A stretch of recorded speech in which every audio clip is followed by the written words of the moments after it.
All right. What's up, everybody? We're back. This here today is a look at my commander deck that I've been using the most.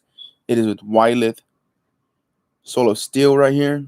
So this dude, he takes one, a red and white, so 3 total mana. He's a 2/2 with trample, and this is what his effect is: trample. And whenever Wylith Solo Steel attacks, draw a card for each aura and equipment attached to it. So I posted a YouTube short about a couple of days ago showing that I got tag teamed by the table. So in Commander you play with 4 people. So I was tag teamed by the table. It wasn't the best thing. It wasn't enjoyable, but it happens. It's Commander. You kind of take out the strongest person there. So I got asked in a comment to show my deck list. So I have all my cards separated right here. These are all my artifacts. I'll go through them one by one. I'll kind of go over why I play them, why I've added them, what cards I've added. I've added a good number of cards in here. So yeah, so someone asked for this, so I'll show y'all. It's a pretty fun deck to build and to play. It's a Voltron deck. So like the goal is to build up Wylith right here. So we need to get this man big. That way we can draw cards. So first off, not a lot of lands. This is all the lands in the deck. It's about 40-ish lands. So it's somewhere around there. I won't really go through those. This is just lands, some other non-basic lands that we use. The next thing I will go through are my sorceries. I'm gonna go by importance of things. Like I only have 6 sorceries in this deck. Not a lot of them. Most of them are just what came in the deck. Well, actually, all of them are pretty much what came in the deck. So if you want the full deck list, you can go look it up online. Armed for Battle Commander deck. That's the one that I'm using. The only sorcery I've added into this deck is Mana Geyser. It is 3 and 2 red. Add red for each top land your opponents control. This is just I feel like it's more of an end game kind of card. Get a lot of mana, throw it all on something, and just go for the win there. The next thing we'll go over in this deck are the creatures, because I feel like they are Wylith is ultimately the guy that you want to get out, and he's the guy that you want to play with. So the creatures that I have, all of them are pretty much creatures that were already in this deck. There are a couple that I've added just to kind of give it some more balance. So everything that came in the deck, I really won't go over them. I'll kind of say them. Tiana Ship's Caretaker, Brass Squire, Ironclad Slayer, SRAM Senior Edificer, Odric Lunarch Marshal, Danita Capuchin Paragon, and Relic Seeker. So these 7 creatures all came in the deck. They do their work.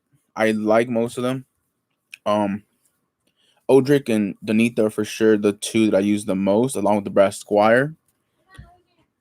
And then I've added 3 other creatures as well to this deck. I've added the Mirran Crusader. It's right here. So this is 1 and 2 white. And so this creature is double strike, protection from black and from green. So black and green, one of the most common combos that you'll see in a lot of the Commander decks. Green is the best color in Commander, is what's pretty much always said online, in articles, on videos. So a lot of people will play green most likely. So I want protection from black and from green, because if they're going to combo green, they're probably going to do it with black. So I have a Mirran Crusader in there, has a little extra piece. I have Thalia, Heretic Cathar, legendary creature, human soldier, costs 2 and a white. So right here. There you go. She's a 3/2 with first strike. Creatures and non-basic lands your opponents control into the battlefield tapped. So when you're playing Boros and like Voltron, you're at a disadvantage a lot because you have so little creatures. You're not really summoning a lot of creatures. In my deck in particular, I don't run a lot of token like creation, so there aren't a lot of tokens there to use. So with Thalia, this is just a way to kind of counteract some people. If they get cards out early, they have to play them tapped. So non-basic lands and creatures into the battlefield tapped. So I feel like it's a really good way to get you a little bit of leeway going, so that way you're not always playing from behind. So that's why I added her. And then Heavenly Blade Master, it's 5 and 1 white angel creature that's 3/6. So this one is kind of a trump card, pretty much, I would say. It's not necessary for the deck, but it has come in clutch. I top decked this and won a game once when I had no hand, so it has helped me out a lot. It's been good for me. So let me tell you what it does. Flying and double strike. So off the bat, really, really good. When Heavenly Blade Master enters the battlefield, you may attach any number of auras and equipment you control to it. So pretty much, I can move, or if you have this card, you can move any number of equipments that you have out on the battlefield, whether they're equipped or not, onto her. So you can pretty much make her big as soon as she comes in. If there's an equipment with haste, with vigilance, double strike. Yeah, she already has flying and double strike, and then trample, and then she can get huge in one turn and really change the outcome of a game. So she is a huge monster that has come in clutch for me at times. It's won me a game. So, and then other creatures you control get +1/+1 for each aura and equipment attached to Heavenly Blade Master. So if there's more stuff on her, she gets huge.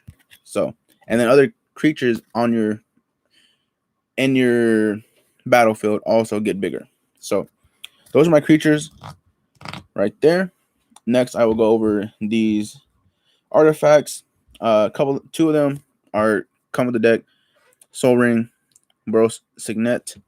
Both add 2. This one adds red and white. This one adds just 2 colorless. Staples in deck. You need those.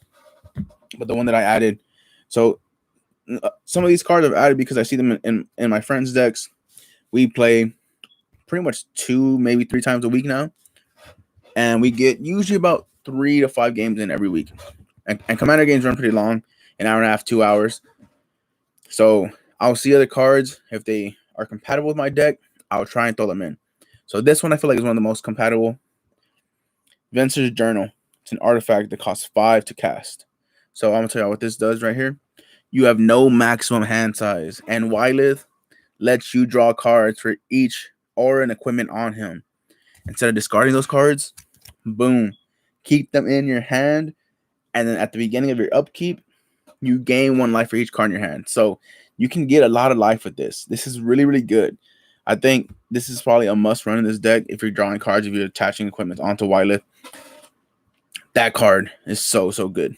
So the next thing I will go over is the auras. So going off of Venser's Journal and gaining life, the biggest aura in my deck. A lot of these are really cheap to run. There are a few that are expensive, but this is the most expensive one. Celestial Mantle. So this right here. Celestial Mantle. Enchantment aura. 3 and 3 white. So 6 to cast this. But you enchant creature. Enchanted creature gets +3/+3. So Wylith, if he's enchanted with this, is a 5/5. When enchanted creature deals combat damage to a player, double its controller's life total. So if I'm at 40 HP still and Wylith hits someone with this, I instantly go up to 80 life. I would have 80 life then. It would literally double. So we were playing Magic yesterday, and what happened was, let me take those off because it's reflecting in there. So what happened is that we were playing yesterday. I got this onto Wylith, and it ended up being really, really clutch. And I ended up winning the game with 300 HP because I got up to 150. We were kind of at a stalemate, but Wylith was still able to get through, still able to do damage because of trample. And whenever he does damage, I gain life. And so I got up to 300 HP yesterday because of Mantle. It kept doubling me up. So this very, very expensive card to cast, but it can come in clutch. And it really put me at a huge advantage in that game yesterday. So let me go over the rest of my enchantment auras. So I have a Sphere of Safety. This is a 4 and a white. Sphere of Safety right here. There you go. Enchantment. Creatures can attack you or a planeswalker you control unless your controller pays X for each of those creatures, for X is the number of enchantments you control. So even if it's late game and a person has a ton of creatures out, they still maybe have at most maybe 20 mana-ish, somewhere around there, depending on what color they're playing, depending on how far along the game is in terms of where we're at. So with this really came in clutch yesterday as well. If you even get, say, 3 or 4 enchantments out, they have to pay 4 mana for each creature to attack. And so if you have Wylith out, if you have him with stuff on him, like it's going to be so expensive just for them to attack. where they can't do other things. So they're either going to want to attack or they're going to want to cast other things. And if you put them at that decision, it's only going to make it easier for yourself. So Sphere Safety in this deck, I feel like it works really, really well. I haven't run it in any other decks though. So if you want, try it out for yourself. I really like this card though in this deck. I feel like it works very well. And then some of these were also cards that were already in here. Some weren't. So On Sarah's Wings is a 3 and a 1. So it's 3 and 1 white. Legendary Enchantment Aura. There it goes right there. Enchant Creature. Enchanted Creature is legendary. Gets +1/+1. Has Flying, Vigilance, and Lifelink. So really good for Wyleth there to make him a flyer. Give him Lifelink and Vigilance so he doesn't tap. It's pretty expensive to cast though, but it does give you three effects and the +1/+1. So pretty good. This one came in this deck, I'm pretty sure. So I don't think I added that myself. The next one, 3 and 1, Faith Unbroken. This is also in the deck. I'm pretty sure it comes in it. So Legendary Aura. There he goes. Faith Unbroken. So this is Enchantment Aura. Enchant creature you control. When Faith Unbroken enters the battlefield, exile target creature and opponent controls until Faith Unbroken leaves the battlefield. Enchanted creature gets +2/+2. So +2/+2 and an exile. Really good. It does come back when this leaves the battlefield. So if this gets destroyed, they get their creature back. But if it's early game, they don't have the mana to keep their creature out. You know, you kind of just get your swings in. They might even forget about it. So really good card. I like it. I like the spot removal and the +2/+2. So now we are through 4 enchantments. We have 5 more to go. Timely Ward, 2 and a 1. You may cast a spell though it flash of a target's commander. Enchant creature. Enchant creature is indestructible. Really good to put on Wyleth. Make him indestructible. Make him hard to hit. Make your creatures really, really hard to hit. You got to do that. Next up, Unquestioned Authority, 2 and a white. Enchant creature. When Unquestioned Authority enters the battlefield, draw a card. Enchanted creature has protection from creatures. So he can be destroyed by other creatures. Easy. Easy. Easy. Use these cards. And you draw a card. Card draw is always good. There's another workaround of that. That's 1 less mana, Spirit Mantle. I'm pretty sure I added this myself, but I might be wrong. Spirit Mantle. Enchantment Aura. Enchant creature. Enchanted creature gets +1/+1. And has protection from creatures. So all around just protection. Really good. Sigarda's Aid. Cost 1. It's an enchantment. You may cast Aura and equipment spells so they add flash. So if you have some extra mana, you can get to use, and it comes around to your turn. Cast that. And you get to cast them with flash. So you don't have to cast them on your turn. You can cast them on someone else's turn if you have the mana.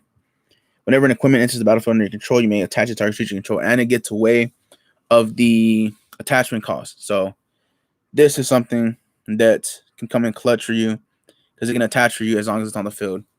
So that's good. And then the last enchantment aura is Spirit Link. It is 1 white enchant creature. Whenever enchanted creature deals damage, you gain that much life. So pretty much just life link. This is only 1 to get out, so it's pretty good. And this is my, for those of y'all who are tuning in late, Wyleth, Soul of Steel. This is my Voltron deck that I'm building around. And now I'll go over the big pieces, the equipments. I will go by cost of equipment, so the 1s and then the 2 costs to cast. Not by the equipped cost, just the regular cast cost. So I will go starting with Masterwork of Ingenuity, Artifact Equipment, right here. So this one, really, really good. I really like it a lot. So this is, you may have Masterwork of Ingenuity enter the battlefield as a copy of any equipment on the battlefield. So if you equip something on a creature that you want on another creature, you don't want to unequipped and equipped again, boom, comes in as a copy. No equipped cost. It just goes straight on. Easy. Commander's Plate, Artifact Equipment. Equipped creature gets +3/+3 and has protection from each color that's not in your commander's color identity. To equip to your commander, it's 3. Equipped to a non-commander creature is 5. So this one I just picked up today. I'm adding it into the deck today. So this means it can only be destroyed by something that's red or white, pretty much. So Wyleth would be pretty big and pretty strong because of this. That means green, blue, and black can't do anything to him, which is really good. Next, we have a Shadow Spear. Equipped creature is +1/+1 and has trample and lifelink. So there it goes right there. I picked this up from a local card shop today as well. I can tap one, permanent your opponent's control, lose hexproof and indestructible until the end of the turn. And it takes 2 to equip. So pretty good card, low cost to cast. So I like it. Next up are some cards that were already in the deck. 5 of them were already in the deck. One of them is a new one that I added. So we'll go with the ones that are already there. You can look at these online as well. I won't really go over their effects because they're in the actual deck list. So if you want to look at those, go check out the deck list, pick up the deck. I think it's a really fun thing to play.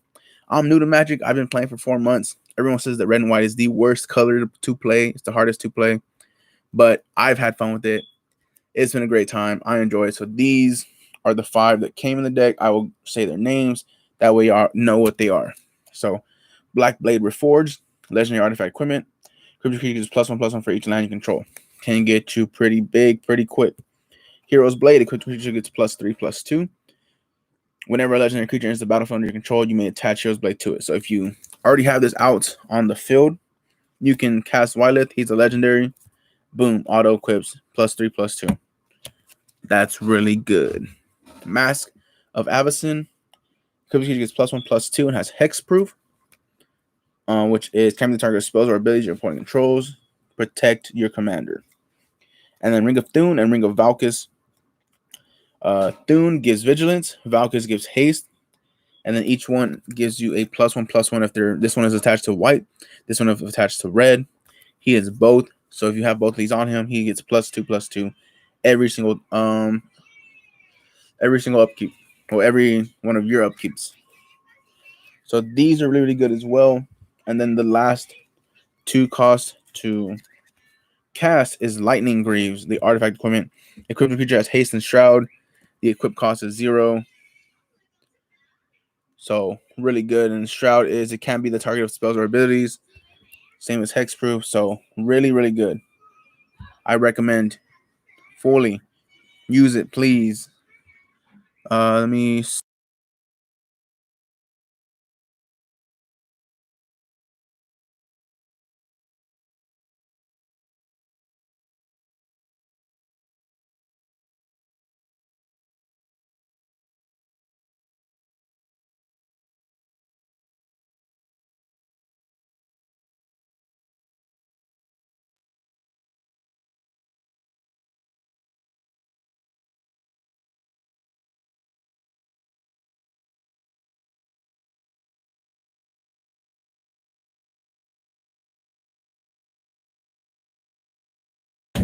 All right, sorry about that. My little cousin was watching a loud YouTube video right next to my door. Pretty sure that I heard it. Y'all probably heard it too. Okay, to finish this one up, we're on the last bit of the cards here now. These are all 3 to cast. One is 2 and a white. So we'll go over the ones that were already in the deck. And those are Sunforger, Locks on Warhammer, Sword of Vengeance, and Haunted Cloak. These all come with the deck. Y'all can check them out in the deck list online. All really good. Sunforger, the best one of the bunch. This one, equipped creature +4/+0, and tap a red and a white. Unattached Sunforger. Search your library for a red or white instant card with converted mana cost of 4 or less, and cast that card without paying its mana cost, and then shuffle your library. And in this deck, we already run a ton of instants, and everything is below its mana cost 4 or less, except for maybe one, which is Word of Seizing. I don't know if I actually went over these with y'all. I don't think I went over my instants with y'all, actually. It's pretty much what's already in the deck for the instants. I've added Revitalize. You gain 3 life, draw a card. I've added Akrama's Will. I've added this, for instance. Sorry that I'm cutting through for my artifacts to these instances, but I need to show y'all these. Akrama's Will. Right here. Akrama's Will. Choose one if you control commander as you cast a spell. You may choose both. Creatures you control gain flying, vigilance, and double strike until end of turn. Creatures you control gain lifelink, indestructible, and protection from all colors until end of turn. Really, really good card, Akrama's Will. I don't think I've added any other instance to my deck. Everything else is already in the deck. So use Sunforger, cast your instance. Only one in the deck you can't use, which is Word of Seizing. But outside of that, there's a lot of instances. They are all on the deck list already. I showed you all the 2 that I've added. So if you want those, look for them online, TCG Player. And then now, I already went over Sunforger, Locks on Warhammer, Sword of Vengeance, Haunted Cloak. So the equipments that I've added are these 4 right here. So the 2 3s, I've added Whisper Silk Cloak. This right here, really, really good card. It saves me a bunch. 3 to cast. Equipped creature is unblockable and can't be the target of spells or abilities. Put this on Wylith, they can't block him. He's going through, you're drawing cards. Use Whisper Silk Cloak. Make him unblockable. 2 to equipped, not that expensive. 5 in total. And then the next one, Sword of Sinew and Steel. Equipped creature gets +2/+2, and has protection from black and from red. So it's protection from red and black. So pretty good card right here. +2/+2. Whenever he equipped a creature deals combat damage to a player, destroy up to 1 target planeswalker and up to 1 target artifact. So you can pop creatures and artifacts with this card. This card is really, really good. I recommend picking it up. It isn't that expensive. Maybe about $12 is what I paid for it.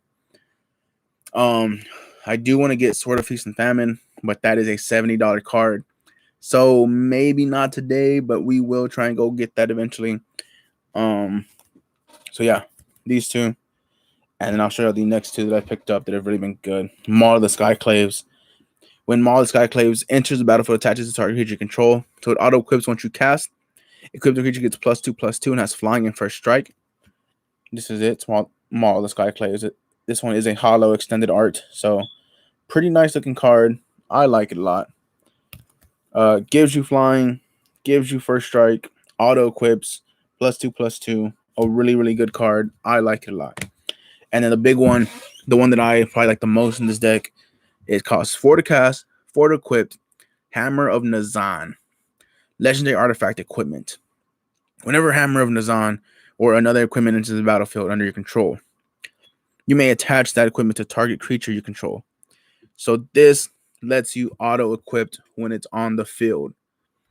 Let me read that again for y'all, in case y'all didn't understand it or hear it right that first time. Whenever Hammer of Nazan or another equipment enters the battlefield under your control, it doesn't say when, it says whenever they enter the battlefield under your control, you may attach that equipment to target creature you control. So you can auto-equip with this card.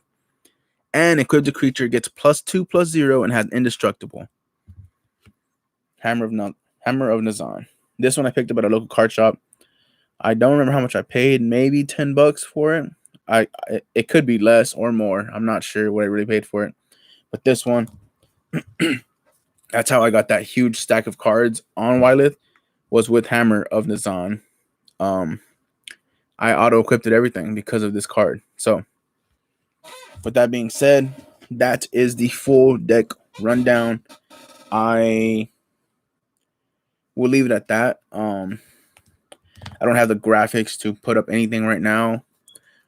This is a live stream, and I don't really do edited videos. I kind of just live stream and be like, well, that's the video. There you go. So if you want anything from here, you can leave something in the comments. I'll look at it as soon as I get to it. If you want to ask about a certain card, ask about it in the comments. I will reply back to anyone who asks about any of these cards. This is my most fun deck to play. I win the most with this deck. I've won 4 games with it, and I've been playing for 4 months. So really fun deck, really easy to play with. If you get stuff rolling with it quick, it can do pretty well. But I think you do need upgrades for this deck, though, if you want to run it competitively or like to keep up with other people's decks, because you're already at a disadvantage with a Voltron deck, and you're at a disadvantage playing red and white. So with that being said, this is Freddy Inferno. Y'all know where to find me, at Freddy Inferno on every major platform. That is YouTube, which is where you're at right here. That is Instagram, Twitter, TikTok, and all that good stuff. And with that, make sure to look out for the next episode of Blaze Reviews. My entertainment podcast, and be on the lookout for the return of the A to Z podcast as well. So with that, this is Freddy Inferno, and we out, baby.